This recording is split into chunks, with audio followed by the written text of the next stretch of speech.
স্বাগত দীপ্ত আন্তর্জাতিক সংবাদে, সাথে আছে আমি কাজী আসিফুজ্জামান।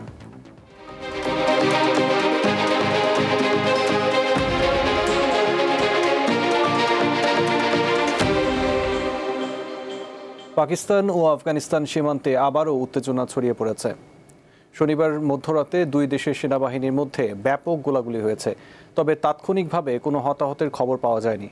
আফগানিস্তানের তালেবান সরকারের দাবি, পাকিস্তানি বাহিনী প্রথমে কান্দাহার প্রদেশের স্পিন বোল্ডাক শহরে হামলা চালায়, আর পাকিস্তান বলছে আফগান সেনারা প্রথমে চামান সীমান্তে বিনা উস্কানিতে গুলি ছুড়েছে। 2 দিন আগে শান্তি চুক্তি করতে সৌদি আরবে আলোচনায় বসেছিল পাকিস্তান ও আফগানিস্তান। মধ্যস্থতায় ছিল কাতার ও তুরস্ক, কিন্তু এতে তেমন অগ্রগতি হয়নি।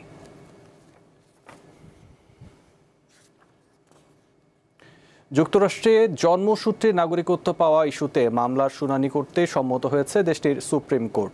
এর ফলে ট্রাম্পের বিতর্কিত এই সিদ্ধান্তের চূড়ান্ত ফয়সালা সর্বোচ্চ আদালতের হাতে চলে গেল। গত জানুয়ারিতে প্রেসিডেন্ট হিসেবে দায়িত্ব নেয়ার প্রথম দিনই অবৈধভাবে যুক্তরাষ্ট্রে বসবাসকারী দম্পতিদের সন্তানদের জন্মসূত্রে নাগরিকত্ব দেওয়া বন্ধে একটি নির্বাহী আদেশে স্বাক্ষর করেন ট্রাম্প। তবে সংবিধান লঙ্ঘনের অভিযোগে যুক্তরাষ্ট্রের কয়েকটি নিম্ন আদালত এই সিদ্ধান্ত আটকে দেয়। জন্মসূত্রে নাগরিকত্ব চ্যালেঞ্জ করে দায়ের মামলায় সুপ্রিম কোর্টে যুক্তিতর্ক উপস্থাপনের জন্য এখনও কোনো তারিখ ঠিক করা হয়নি। তবে মামলাটির বিচার প্রক্রিয়া শেষ হতে কয়েক মাস লেগে যেতে পারে বলে ধারণা করা হচ্ছে।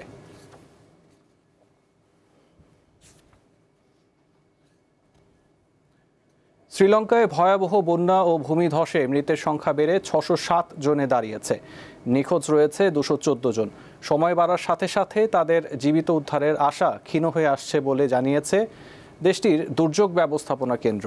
সাইক্লোন ডিটওয়ার প্রভাবে সৃষ্ট বন্যায় দেশটির 20 লাখের বেশি মানুষ ক্ষতিগ্রস্ত হয়েছে। রাজধানী কলম্বো সহ আশপাশের এলাকায় বন্যার পানি কিছুটা কমলেও মধ্যাঞ্চলীয় পাহাড়ি এলাকায় পরিস্থিতির উন্নতি হয়নি।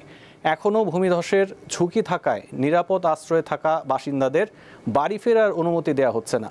এদিকে নতুন করে বৃষ্টিপাত শুরু হওয়া উদ্ধার ও পরিচ্ছন্নতা কার্যক্রম বাধাগ্রস্ত হচ্ছে বলে জানিয়েছেন কর্মকর্তারা।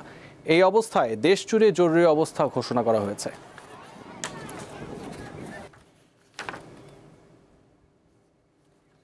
যুক্তরাজ্যে ফ্লুতে আক্রান্তের সংখ্যা বেড়েই চলেছে। দেশটির স্বাস্থ্য বিভাগ জানায়, গত সপ্তাহে গড়ে প্রতিদিন 1717 জনকে হাসপাতালে ভর্তি করা হয়েছে, যা গত বছরের তুলনায় শতকরা 56% বেশি। উত্তর আয়ারল্যান্ডের 2 সপ্তাহের মধ্যে ফ্লু রোগীর সংখ্যা 3 গুণেরও বেশি বেড়ে 273 থেকে 954 দাঁড়িয়েছে, যার ফলে এটিকে আনুষ্ঠানিকভাবে মহামারী হিসেবে ঘোষণা করেছেন জনস্বাস্থ্য পরিচালক ডক্টর জোয়ান ম্যাকলিন। শুধু যুক্তরাজ্যেই নয়, ইউরোপের বিভিন্ন দেশেও ফ্লুতে আক্রান্তের সংখ্যা বাড়ছে। বেশি শিকার হচ্ছে শিশুরা। বিশেষজ্ঞরা বলছেন, এই সংকটের সবচেয়ে উদ্বেগজনক কারণ হলো শিশুদের মধ্যে ফ্লুর টিকা গ্রহণের হতাশাজনক হার।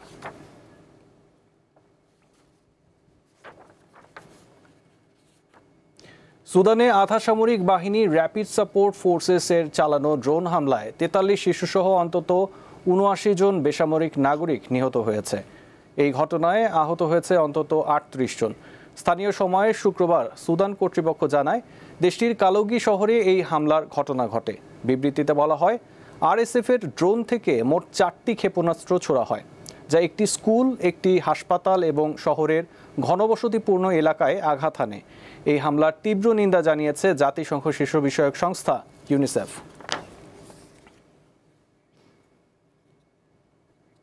2030 সালের মধ্যে বিশ্বে 50 কোটির বেশি মানুষ ক্ষুধার মুখে পড়তে পারে বলে সতর্কবার্তা দিয়েছে জাতিসংঘের খাদ্য ও কৃষি সংস্থা FAO।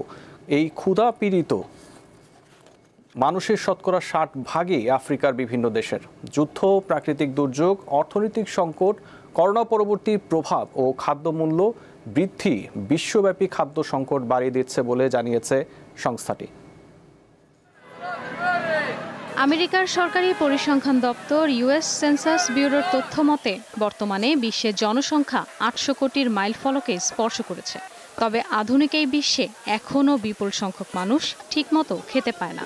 জাতিসংঘের খাদ্য ও কৃষি সংস্থার তথ্য মতে বর্তমানে বিশ্বের 72টি দেশে প্রায় 31 কোটি মানুষ তীব্র ও দীর্ঘস্থায়ী ক্ষুধার মধ্যে বসবাস করে।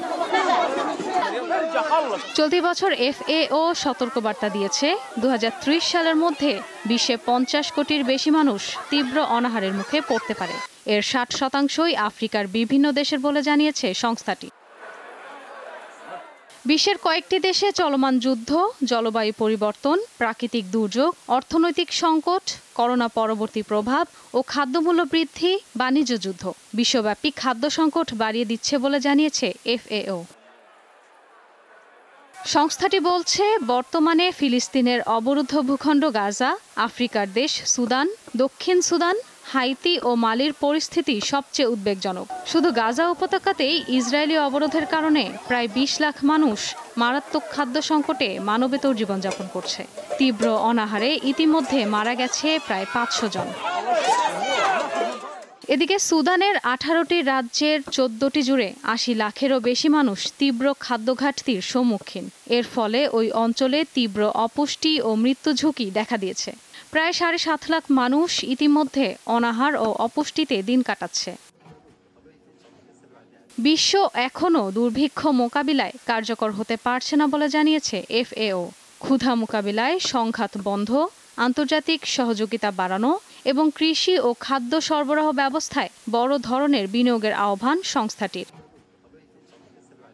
গত এক দশক ধরে বিশ্বজুড়ে ক্ষুধা বা খাদ্যাভাব কম থাকলেও সাম্প্রতিক বছরগুলোতে তা আবার দ্বিগুণ পরিমাণে বেড়েছে। ইশরাত সুমা, দীপ্ত বার্তাকক্ষ। এ ছিল দীপ্ত আন্তর্জাতিক সংবাদে। এরপর দীপ্ত জেলা সংবাদ বিকাল 5টায় দেখার আমন্ত্রণ জানিয়ে শেষ করছি। এতক্ষণ সাথে থাকার জন্য ধন্যবাদ।